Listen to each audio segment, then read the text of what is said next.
Hi everyone, it's Erin, and today I'll be trying to recreate this magical wintry scene called Christmas Sled with Reindeer, made by Mary Blair originally. I have some acrylic gouache, I have my flathead brushes in a few sizes, I have some magical water, which is just regular tap water, illustration board, and I have my gouache that I'm setting up to do the background.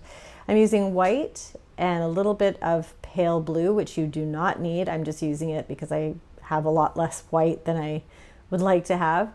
So I'm just filling it in with a little bit of that blue, and I have a little tiny bit of black. We're doing a high value gray for the background. And as I'm placing the background or painting the background with a large flathead brush, you will see me taking out crumbs as usual, but also I get a little bit of black paint on my canvas right there. And although I was frustrated when it happened, I mean, it wasn't a big deal. I just blended it in with a bit of water, but it actually helped because that background was going to be a bit too light. I wanted it to be slightly darker so that the white elements on top, the little flourishes and flowers and texture that I'm about to do, that they show up more with this slightly darker background. So that little bit of black paint was necessary.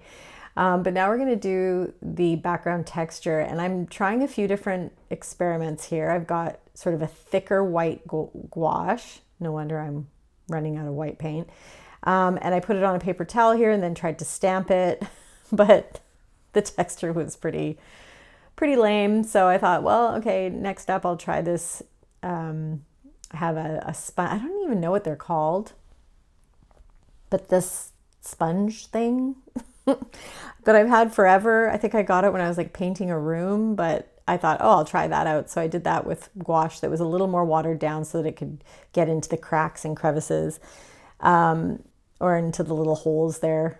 There's no real cracks, are there? Anyway, so that didn't really work. I was like, didn't love it. I tried it. It's not terrible. It's better than the paper towel. But then I looked around and I found this sponge and I was like, oh, this is the exact size that I need. And it's, it's like porous and has like the perfect sort of texture in it. So I was really stoked. I was like, okay, this kind of works. And it's not, it's not perfect. But it did give me a little bit more of a texture, or at least closer to the one that Mary has on her piece. And Mary used a lot of sponges and different brushes to create the textures that we see throughout so much of her, not only her concept art, but also illustrations that she made for books and commercial art that she did. And this piece, I don't know what this piece was originally made for. I'm guessing it might have been a Christmas card. Mary was a commercial artist after she worked for Disney in around I think it was 1953 that she left Disney, but that's when she started doing a lot of commercial art and freelance graphic design, and she painted illustrations for a series of little golden books. And she started doing sets of Christmas cards. So I'm guessing this is from a Christmas card, and we're going to go back here, or I'm going to go back into the painting here, talk about what I'm doing. So these little details, these elements are not easy to do. I find that white gouache, I'm guessing because I'm thinking maybe it has more chalk added to it, or maybe it's just the pigment. It just depends on the type, whether it's titanium white or it's Chinese white, but it tends to be a little bit a little not as smooth. You really need to add a lot of water to smooth it out, but then if you add too much water, it becomes more transparent and it's not bright enough. So I did a few coats of these flowers, starting with a more watered down version of the white so that I could get smoother lines. And then the second coat, the third coat were a lot thicker. And now I'm drawing out the composition. So I don't often do this, but because there's so many elements and we've got people, we've got animals, we've got all these things that are typically quite intimidating, for me at least, to draw. And of course, breaking them down into simple shapes really helps, but also just drawing this out because I wanted to make sure that everything fit within the dimensions that I taped off. And so I don't focus on measuring everything out before I start. I do a quick measurement. You know, I open things up in Procreate or on my computer and I sort of measure with a ruler, like putting it up to my screen. I'm very, yeah, I don't know. I think a lot of my methods are ridiculous. But anyway, so I don't really have perfect measurements. So then drawing in all these elements was helpful in this case. And you can see that as I'm drawing, I'm barely lifting my pencil off the page.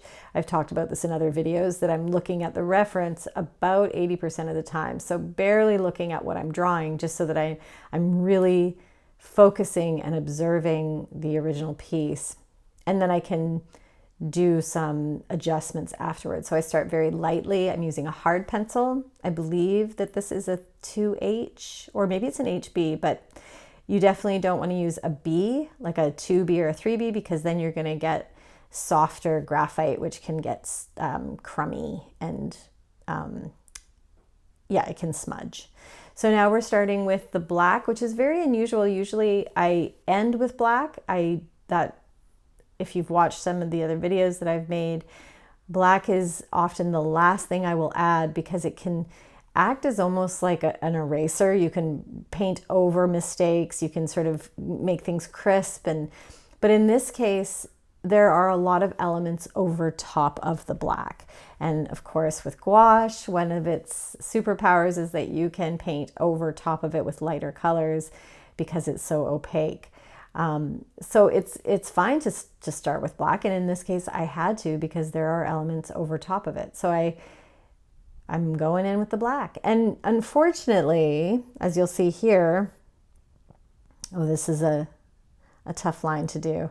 So I got out my smaller brush. I believe that this is my 3, and this brush is now very it's pretty rough. It's pretty worn out, so I'm not really getting the smooth line that I'd like. But luckily with Mary's work, a lot of these lines are sort of imperfect, and they go from thick to thin, and they're sort of these strange shapes that are being made in that spiral at the end of the sled. This is a sled, but what are those called? Are those the sleighs? The things at the bottom of the sled. Anyway, her shapes, she's got these sort of unusual wonky shapes, so that's fine. My brush isn't great, and that's okay. But you'll notice in this part of the video, the black does not look very dark. The contrast here got a little messed up. I think it's because my camera on my phone was not clean, that it had a little film over it. So it does go back to a more high contrast image later in the video. But anyway, so I've done the black coat, the first black coat. I do a second, and I believe maybe a third, but with the second coat, I can kind of perfect the shape. All right, so next up, we are doing the jacket that the gentleman is wearing in this piece, and the jacket is a really deep orange brown. So we're using yellow, red, like a true red, and some black, and that's all we need to create this deep warm brown. And then we'll use a slightly darker shade of the same color to do the shadowing, the shading on the jacket. There's this really nice quality throughout this whole piece, this effect that she does where she creates shadows or shades with a little bit more texture. So the background color is flat, as you can see here, and then the shading comes on with a little bit of a dry brush, so we get some nice texture on top. It's a great effect. It's especially fun to do when it comes to the reindeer butt, because the reindeer has this very hot pink sort of texture on the back of it. And there's a few other spots too where it's just, yeah, it's a lot of fun to do this technique.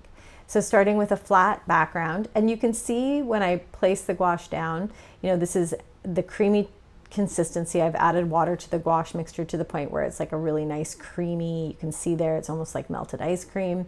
I'm now making that darker shade, adding a little more red, so it's really nice and warm. And I'm starting with an opaque application at the top.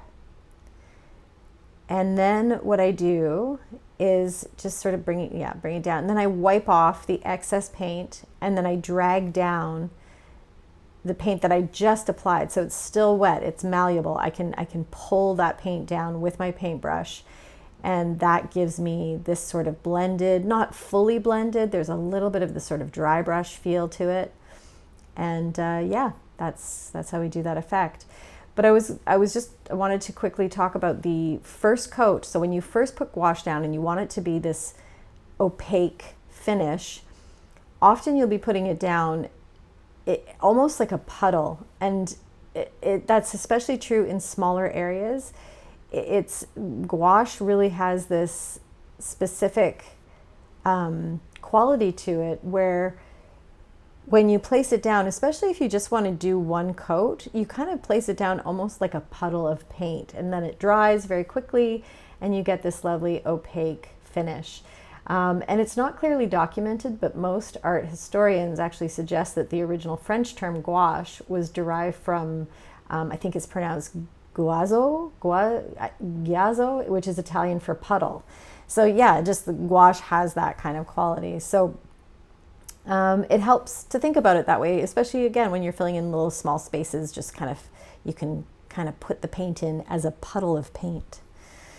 Okay, just finishing up this jacket. I love the high collar, very cool. I love a popped collar. I personally pop all my collars. I'm gonna wear a collar, it's gonna be popped, and a cute little red toque. I did add a little tiny speck of black to this red, just to give it a bit more depth. Just bringing that in, so cute. I love this piece. I think this piece is a really great example of Mary's sort of sense of humor, or like her playful side. And I mean, almost all of her work has a sense of play to it. But this one especially with, as you see later, the reindeers, the look, the sort of expressions they have on their face, and just the shapes that she's using. These are some really fun, dynamic shapes. And it's very cute, very romantic. I need to go on a sleigh ride one day. I don't know, have any of you ever been on an actual sleigh ride? I have, but it was during the Ice Capades. When I was a kid, there was like a Sesame Street Ice Capades that came to Vancouver. And I was picked out of the audience to get into a sled with Big Bird and I believe Bert and Ernie. So that's the only sleigh ride I've ever taken, and it was in a stadium on an ice rink. Pretty cool though, good memory. But yeah, we're doing their little faces. I used the same color for both of them, which was a mixture of, the red, yellow, white. I think I used a little bit of that brown too. And now I'm mixing up the pink for the reindeer, but I made a mistake. I'm so mad at myself for that. Well, I'm not mad at myself, but disappointed that I didn't use more of the magenta instead of the true red. So I shouldn't have used any true red, actually. Maybe like the smallest little kiss of true red, because this reindeer really is meant to be a cool pink. And, Mary did not use colors arbitrarily. Like, she was very intentional with her color palettes and combining cool colors with warm colors, and everything that she did color-wise felt, to me anyway, just feels so perfect. And so for me to make this reindeer and this woman's little outfit, her puffy sleeved shirt, to make them that warmer red or warmer pink was a mistake. So I should have used more magenta. I am now using a lot more magenta for the back of the sled, the inside here of the sled, and then also for the details on the reindeer. But I should have been a little more cautious, but that's okay. So how did I do that? Well, I started with a lot of paint on my brush to get the back part of that, the butt and tail of the reindeer. And then because I used a lot of paint off of my brush for that little area, the brush had less paint, and then I just eased up on the pressure to get that kind of dry brush effect. And as I always say, just maybe practice that first on a swatch just to see, what kind of texture you're going to get. And then these little spots on the legs. See what I mean by playful? Like just her application of color and where she puts color. Yeah, it's really sweet. This reindeer has pink spots on it. It's great. Yeah, so Mary, as I'm sure many of you know, Mary Blair was an artist at Disney, but she left Disney in 1953 so she could concentrate on illustrating children's books. She did a lot of freelance graphic design, and she worked for several companies like Nabisco and Pepsodent and Maxwell House, all companies from my childhood that seem to have, I guess Nabisco's still around. Are they all still around? Maxwell House, must be. Anyway. So she did a lot of commercial art, and she ended up designing Christmas and Easter sets for the Radio City Music Hall. And Bonwit Teller, which I have never heard of before, but it's a luxury department store in NYC in New York City. Is it still there? I'm not sure. But she was a designer for theatrical sets, which does not surprise me considering she went on to design It's a Small World at Disneyland, which we'll talk more about in another video. But yeah, so this was that part of her career. Like, I believe she painted this in the 1960s. When was this painted? I'll put it in the description below. But yeah, this is a lot like what she was doing for children's books and Christmas cards, this sort of style. And I don't know if any of you have ever read it or have seen her book, I Can Fly, which is one of the golden books that she did a series of little golden books, but the most popular was a book by Ruth Krauss called I Can Fly, and it's adorable. It's so great. I actually own it. And yeah, the illustrations are darling, just like these little reindeer. So darling. Look at their little legs. They're definitely prancing through the snow. So what I'm doing here is I'm using a slightly larger brush so I don't have to keep dipping it into the paint, making sure the tip of the brush is really nice and pointy. And with those legs, like that was a fun example of sort of starting with a lot of pressure and then flicking, like easing up on the pressure so you get a nice tapered end. And now we're going to do this headpiece, and this is where I'm really using this sort of puddle, not effect, but placing the paint down on the canvas in these puddles rather than like pulling the paint across the canvas, because then it would be too transparent. So you can really see it around her face, that part of her headpiece or her scarf. Those are definitely puddles of gouache. And then that way when they dry, they're more opaque. And yeah, it's easier to do that in smaller spaces, like the top of this roof.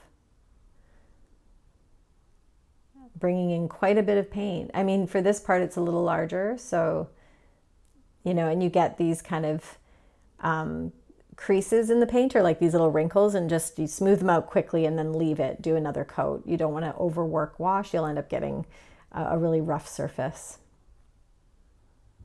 So with yellow gouache, you definitely need to add white to it because it is very transparent, or you have to do a lot of coats, or you can always start with a white coat first underneath the yellow because it is yeah, extremely transparent compared to other pigments. And then we're going to make this gold color. This is a great color. This is, yeah, like a greeny gold. And it's just adding a very small amount of red to black, yellow, and some white. And we get this lovely mustard sort of color. This palette is so beautiful. It's extremely warm. And yeah, it's like this, I don't know, it feels Christmassy to me, even though there's no green in this palette at all, but the turquoise, that, you know, that cool blue mixed with these warm colors just feels very wintry. Yeah, maybe not so much Christmassy, like this is more of a, this is just more winter. This is a winter scene.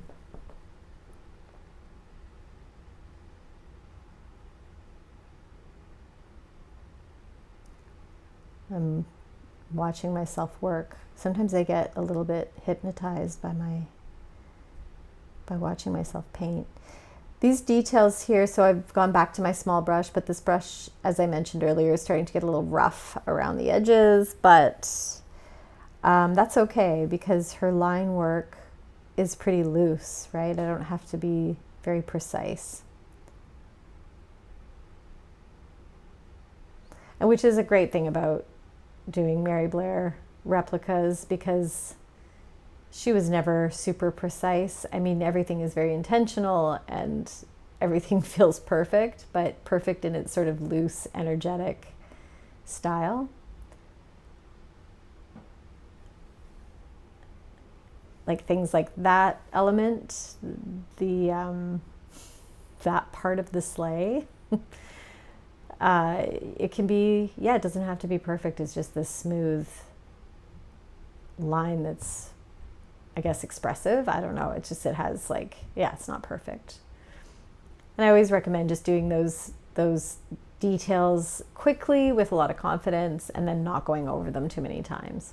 Ooh, now we get to use this beautiful turquoise with a little bit of that pale blue and a tiny bit of black just to tone it down, desaturate it for the windows and some of the other details on here. And yeah, again, this color palette's so gorgeous.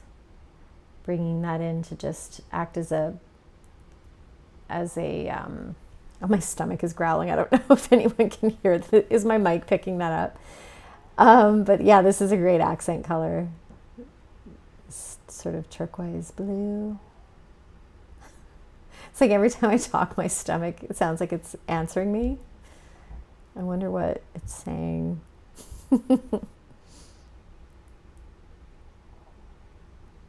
So cute. There's yeah, this piece, there's a lot of smaller details, so it would have been it would have been a good idea for me to get new brushes for all these little details, but it worked out, I think. Details like this, just going for it. There's a nice sense of repetition in this piece. We've got the dots in her little blanket. I'm guessing, is that a little blanket or her skirt? But we've got those dots, and then we have the little star pattern throughout on the reindeer, and then we will be doing a pattern on the sleigh as well.